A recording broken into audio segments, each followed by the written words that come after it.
Seorang korban selamat tragedi Kanjuruhan Cahayu Nur Dewata 15 tahun sempat mengalami koma seusai menjadi korban kerusuhan pada Sabtu 1 Oktober lalu.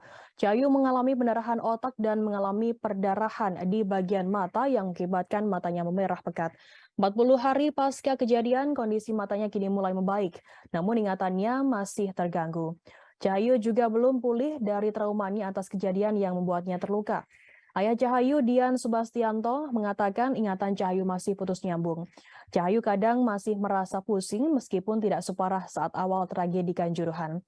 Dian mengatakan Cahayu mendapat perawatan fisioterapis dan akupuntur karena tangan kanannya masih lemas dan sulit bergerak. Kadang Cahayu tiba-tiba berteriak dan mengingat almarhum temannya berinisial N yang menjadi korban meninggal dalam tragedi Kanjuruhan. Tim Aremania datang ke rumah Cahayu untuk penyembuhan trauma dan fisioterapi. Sementara itu, dua pelajar yang duduk di bangku SMK dan SMP korban tragedi Kanjuruhan kini dalam kondisi recovery pasca terkena gas air mata pada Sabtu 1 Oktober lalu.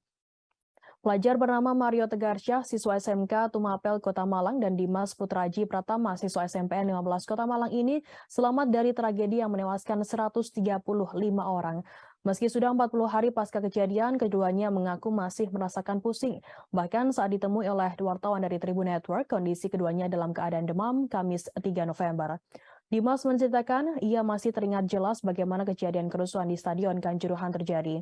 Yang menerangkan saat itu bersama teman-teman menonton pertandingan bola sebanyak 15 orang di Tribun 12. Dari 15 orang yang terkena gas air mata ada 3 orang. Ia, Mario, dan satu teman mereka yang lain.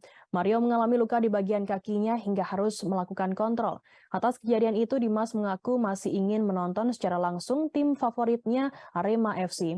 Namun berbeda dengan Mario yang kini sudah enggan melihat langsung tim kesayangannya bermain, yang lebih memilih menonton bola di TV saja. Mario yang saat ini harus terus melakukan kontrol kaki mengaku membayar biaya sendiri. Ia mengurus surat keterangan dari RT, RW sebagai korban tragedi Kanjuruhan. Namun ia harus tetap membayar sebagai pasien umum.